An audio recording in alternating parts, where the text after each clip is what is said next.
तो अब स्टैंडर्ड 10 के अंदर चैप्टर नंबर 1 है इंट्रोडक्शन टू ट्रिग्नोमेट्री। ये ट्रिग्नोमेट्री का यूज क्या है? तो आपको पता है ट्रिग्नोमेट्री है, उसके अंदर ये जो टर्म आते हैं साइन कॉस, वो दो साइड का रिलेशन बताते हैं और रिलेशन के अकॉर्डिंग्स टू आपको एंगल भी मिलता है। उसके एंगल के अकॉर्डिंग्स टू आपको दो साइड का रिलेशन यानी रेशियो मिलता है और उससे आप साइड भी ढूंढ सकते हो जो नहीं पता, या एंगल भी आप ढूंढ सकते हो। तो इसके कौन कौन से ट्रिगोनोमेट्रिक के मेन है पॉइंट्स उसमें, तो आपको पता है कि ट्रिगोनोमेट्रिक्स के लिए आपका ट्राइंगल राइट ट्राइंगल होना चाहिए। तो इधर देखो ट्राइंगल है, तो इन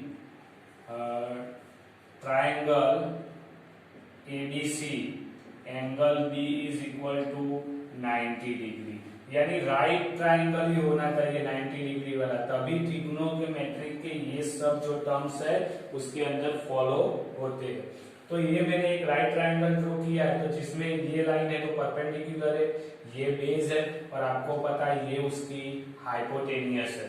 तो AC हाइपोटेनियस हुई, AB लाइन वो परपेंडिकुलर हुई और BC वो बेस हो गई। तो पहला टर्म लेते हैं हम साइन। अब आपको एंगल या साइड का जो रेशियो ढूंढना है वो एंगल के हिसाब से ढूंढना है। बी एंगल कभी भी हम लेते नहीं है, इधर बात होती है तो एंगल C या एंगल A की ही बात होगी। तो अगर मैं लेता हूं एंगल C के लिए, तो साइन C क्या होता है? साइन साइन विधेय की बात है, साइन ट्रिगोनोमेट्रिक लेनी है साइन की, उसके लिए C एंगल के रिलेशन में क्या आएगा? तो C है तो साइन यानी सामने वाली साइड, ऐसा आप बोल सकते हो। साइन यानी सामने वाली, याद रखने के लिए तो C के सामने वाली कौन सी है? AB है कि नहीं? तो वो कौन सी है? परपेंडिकुलर।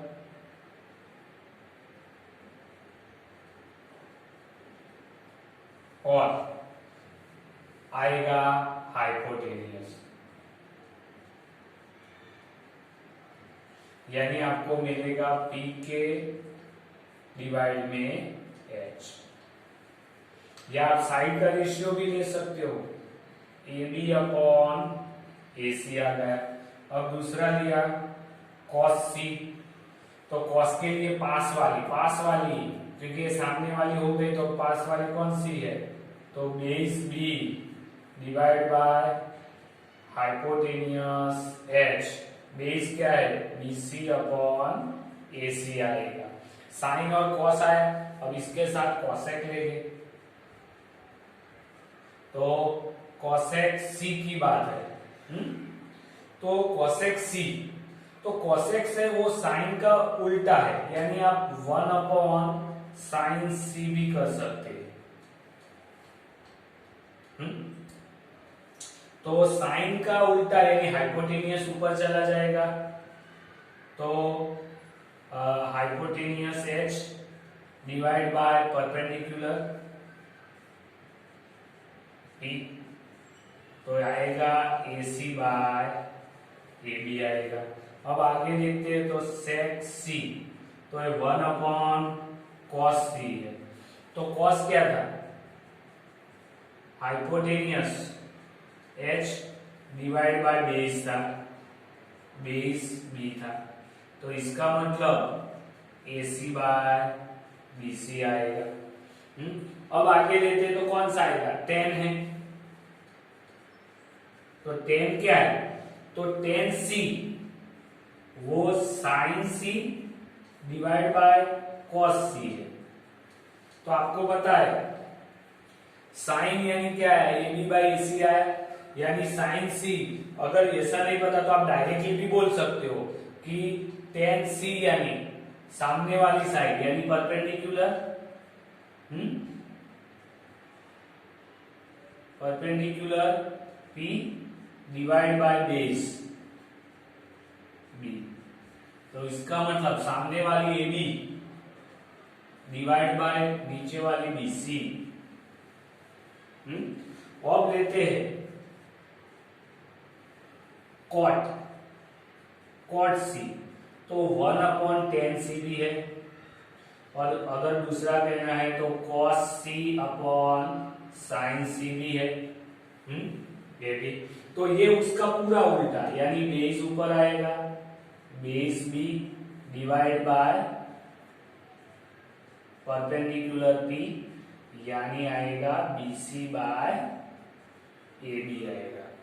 तो पहले आपको ये सारे टर्म पता होना चाहिए, साइन सी, कॉस सी, कॉसेक सी, सेक सी है। ये सी एंगल की जगह पे आप एंगल ए भी लिख सकते हो। तो साइन ए, अगर साइन ए आएगा तो साइन ए की सामने वाली साइड चेंज हो जाएगी, ये आएगा बेस आ जाएगा उसके सामने, तो base divide by perpendicular sorry hypotenuse, यानी बीसी बाय एसी हो जाएगा। यानी आपका एंगल कौन सा है उसके रिलेशन में ये साइड का रेशियो चेंज होता है। मैंने इधर एंगल सी लेके ही किया है, तो आपको पूरे फॉर्मूला एंगल सी के लिए है। अगर एंगल ए के लिए करना है तो ये पूरा चेंज होगा, तो आपको याद रखना है। लेकिन आप ऐसा याद रखो कि साइन सी यानी सामने हाइपोटेनियस, कॉस यानी पास वाली, इसके पास वाली, और हाइपोटेनियस।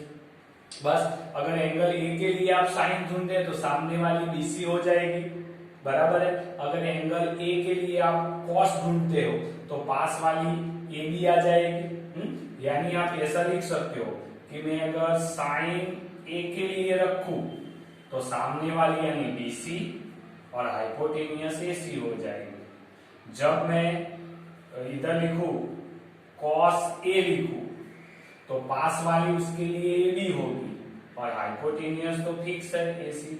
तो इस तरह से आपके फॉर्मूला चेंज हो गए। ये एंगल ए के लिए है, जब ये एंगल सी के लिए है, तो ये आपको याद रखना है। ये पहला बेसिक है। उसके बाद में आता है कि अगर साइन सी, सी की वैल्यू 0 है या 30 है, 45 है, 60 है, 90 है, तो डायरेक्टली आपको साइन का पूरा वैल्यू मिल जाएगा। ये फिक्स वैल्यू है। 0, 30, 45, 60 और 90 के लिए वैल्यू उन्होंने ढूंढ ली है और आपको डायरेक्टली पुट अप कर देंगे, लेकिन वो याद रखनी है ये सब। तो किस तरह से? तो आपको अकेले खाली साइन की वैल्यू याद रखनी है। अगर साइन 0 है तो वैल्यू 0 आएगी। अगर साइन एंगल 0 है, इधर कोई भी सी की जगह पर अगर 0 रहेगा, साइन सी या साइन 0, तो ये जो रेशियो है वो 0 आएगा। अब देखो आगे जाएंगे तो 1/2 आएगा, आगे जाएंगे तो 1/√2 आएगा, और 60 का √3/2 आएगा, और 90 पे 1 होगा। यानी साइन देखो बढ़ता जा रहा है, साइन देखो बढ़ेगा। 0 हुआ, फिर 1/2 हुआ, 1/√2 हुआ, √3/2 हुआ, और 1 हो गया। अब साइन और कोस वो दोनों एक दूसरे के ऑपोजिट चलते हैं। ये ऑपोजिट है इसका, लेकिन ये 90 डिग्री पे है, तो कॉस भी 90 उसके सप्लीमेंट्री में चलते हैं, बराबर है। यानी कॉस 0 की वैल्यू क्या आएगी? ये उल्टा पूरा आएगा, 1 आएगी। फिर ये √3/2 इधर लिख देनी है, फिर इसकी तो 1/√3 दोनों में सेम ही आती है, फिर इधर 1/2 आती है और 0 आती है, यानी 90 में 0 आता है, जिसका साइन 0 का 0 आता है। तो ये एक आ गया, तो मैंने दूसरा लिख दिया पूरा उल्टा। अब कॉसेक, तो साइन का क्या है? रेशियो है ना उसका, परपेंडिकुलर पे चलता है ना, इनवर्सली प्रोपोर्शनल जो चल रहा है, इनवर्स है उसका। तो 0 का इनवर्स क्या होगा? अगर आप 1 है तो उसका, अगर चलो 2 है तो 2 का इनवर्स आप 1/2 लिख सकते हो ना, लेकिन 0 का इनवर्स 1/0 लिख नहीं सकते। यानी आपको ये पहली वैल्यू है वो मिलती ही नहीं, वो पहली वैल्यू आपको मिलने वाली ही नहीं है। हाँ, वो मैथ्स में पॉसिबल है ही नहीं। अनडिफाइंड मिलेगा आपको, ऐसा भी आप बोल सकते हो। हाँ, नॉट डिफाइंड भी लिख सकते हो, नॉट डिफाइंड, बराबर है कि नहीं? अब देखो दूसरा 1/2, उसका उल्टा करोगे तो 2 हो जाएगा, इसका उल्टा √2 होगा, इसका उल्टा 2/√3 होगा, और 1 का उल्टा तो 1 ही होता है। तो आ गया। अब कॉसेक का पूरा उल्टा वो सेक है, यानी वो 1 था वो इधर आ जाएगा, इधर आएगा 2/√3 आएगा, इधर √2 आएगा, इधर 2 आएगा, और ये क्रॉस नॉट डिफाइंड, ये आ जाएगा क्रॉस।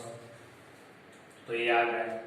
देखो मेरे को साइन की पता थी, मैंने ये तीनों लिख दी। अब टेन की बात आई तो टेन यानी क्या है, साइन अपॉन कॉस है, इधर भी मैंने बोला टेन यानी साइन अपॉन कॉस। तो 0/1 क्या आएगा 0, 1/2 अपॉन √3/2। देखो ये कैसे है 1/2 है डिवाइड बाय √3/2। तो आपको पता है न्यूमरेटर का डिनोमिनेटर नीचे मल्टीप्लिकेशन में, डिनोमिनेटर का डिनोमिनेटर ऊपर, यानी 1 × 2 जाएगा, ये 2 ऊपर जाएगा और ये 2 नीचे आएगा, और 2 तो फिर कट जाएगा, तो बचा क्या 1/√3, बराबर है ना, क्योंकि दोनों के डिनोमिनेटर है वो सेम है तो वो तो कट जाएंगे, तो इसीलिए 2 और 2 कट गया तो 1/√3। इधर 2 कट गए तो 1 ही आएगा, इधर 2 कट गए तो √3 आएगा, और 1/0 मैंने बोला अनडिफाइंड, 1/0 तो किसी के भी डिनोमिनेटर में नहीं होता, तो ये आ गया अनडिफाइंड, नॉट डिफाइंड, बराबर है। अब कॉट तो वो 10 का पूरा उल्टा है, तो पहला आपको क्या मिलेगा नॉट डिफाइंड, फिर आएगा √3, फिर आएगा 1, फिर आएगा 1/√3 और 0। तो इस तरह से आपको पूरा टेबल आपको आ जाएगा। फिर से मैं बोलता हूं, साइन 0 तो 0 है, फिर 1/2, 1/√2, √3/2 और 1 लिया। कॉस क्या है तो उसका उल्टा है, तो पहले 1 लिखा, फिर ये लिखा, ये लिखा, ये लिखा और ये लिखा, बराबर है। कॉसेक यानी साइन का प्रोपोर्शनली इनवर्सली प्रोपोर्शनल है ना, तो 0 का तो मिलता ही नहीं, तो अनडिफाइंड हो गया। 1/2 का 2 हो गया, √3 हो गया, इसका 2/√3 हो गया और 1 हो गया। कॉसेक है या सेक का उल्टा है, तो 1 वाला इधर, ये वाला इधर, यानी उल्टा लिख दिया इधर। 10 यानी क्या है तो साइन अपॉन कॉस का रेशियो है, तो 0/1 तो 0 मिल गया, तो ये पूरा लिख गया, इन दोनों का रेशियो ही ले लिया साइन और कॉस का, तो 10 मिला, 10 का उल्टा लिखा तो कॉट मिल गया। और आप डायरेक्ट भी कॉट यानी क्या है 1/10 या कॉसेक के अपॉन साइन भी कह सकते, तो देखो 1/0 करोगे 1/0 तो भी अनडिफाइंड ही आएगा, √3/2/2 है तो √3 आएगा, ऐसे भी कर सकते हो, या उसका उल्टा भी इधर लिख सकते हो। तो ये फॉर्मूलेस बेसिक है, और ये वैल्यू किसकी 30 की कितनी है, 45 की, 60 और 90 की, वो भी आपको पता चल जाएगा इस तरह से।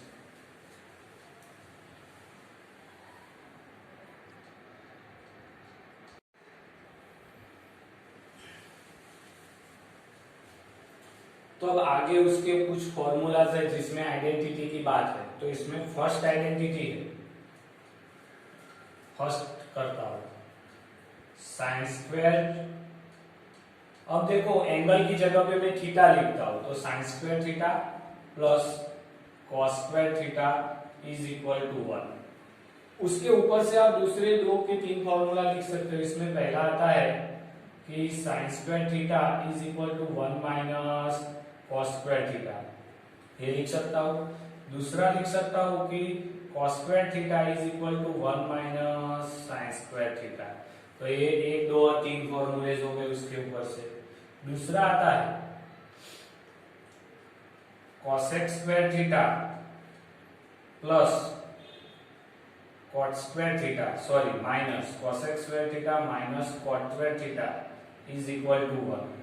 तो इसके ऊपर से cosec square theta is equal to 1 plus cot square theta लिख सकता हूं। दूसरा cot square theta is equal to 1 इस साइड जाएगा, ये इस साइड जाएगा, तो कॉसेक स्क्वायर थीटा प्लस 1 हो सकता है। देखो इसमें ही प्लस आता है, इधर माइनस आता है। तीसरा square theta minus tan square theta is equal to 1, तो उसका पहला लिखता हूं कि sec square theta is equal to 1 plus tan square theta, उस साइड जाएगा प्लस होगा, और टेन स्क्वायर थीटा तो 1 इस साइड आएगा, ये 1 में कॉट इस साइड जाएगा तो कॉट स्क्वायर थीटा इधर उल्टा लिखा, इधर माइनस आएगा। दूसरा टेन स्क्वायर थीटा तो 10 उस साइड जाएगा, 1 इस साइड आएगा तो सेक्वेंट थीटा माइनस 1 आएगा। तो आपको कितने 3 और 3 6 और 3 9 फॉर्मूले आइडेंटिटी के मिल गए, बराबर है। अब कॉम्प्लीमेंट्री एंगल कौन सा है तो उसके हिसाब से, तो इसमें भी पहला sine 90 minus theta, sine 90 minus theta तो मैं क्या लिखूंगा कॉस थीटा हो जाएगा।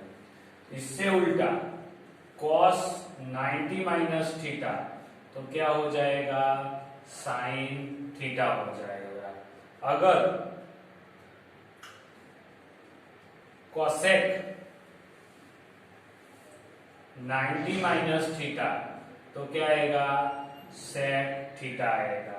अगर सेक 90 माइनस थीटा तो क्या आएगा कॉसेक थीटा होगा। फिर आता है टेन 90 माइनस थीटा तो क्या होगा कॉट थीटा होगा। अगर कॉट 90 माइनस थीटा तो आएगा टेन थीटा। तो देखो साइन और कॉस एक दूसरे के कॉम्प्लीमेंट्री एंगल है, एडिशन 90 होता है। क्यों? तो साइन 30 की कीमत और कॉस 60 की कीमत 30 और 60 तो 90 होता है ना, इसीलिए आप देखोगे इधर तो साइन 30 की कीमत कितनी होती है 1/2 होती है कि नहीं, और cos 60 की कीमत कितनी होती है, तो आप देखोगे तो cos 60 है तो उसकी कीमत भी 1/2 होती है। क्यों? तो ये 30 और ये 60 दोनों को मिलाओगे तो 90 होगा कि नहीं, जो कि कॉम्प्लीमेंट्री है। इससे उल्टा साइन 60 तो √3/2 है, तो cos 30 तो वो भी √3/2 है, यानी 30 और 60 ये भी 90 हो गया। तभी इन दोनों की वैल्यू कैसी आती है सेम, इधर भी 60 और 30 90 हुआ तो वैल्यू सेम आती है। साइन 40 क्यों? तो ये कॉम्प्लीमेंट्री एंगल है, या आप याद भी रख सकते हो साइन 45 और cos 45, ये 45 और 45 90 हुआ कि नहीं, इसीलिए दोनों की वैल्यू 1/√2 आती है, सेम वैल्यू आती है। देखो तो आप ऐसे भी याद रख सकते हो। ऐसा इन सभी में होता है, cos sec में होता है, tan cot में भी होता है, बराबर है। तो इतने फॉर्मूला है दूसरे जो आपको याद रखने हैं, ये आइडेंटिटी वाले हैं और ये कॉम्प्लीमेंट्री एंगल वाले फॉर्मूला है।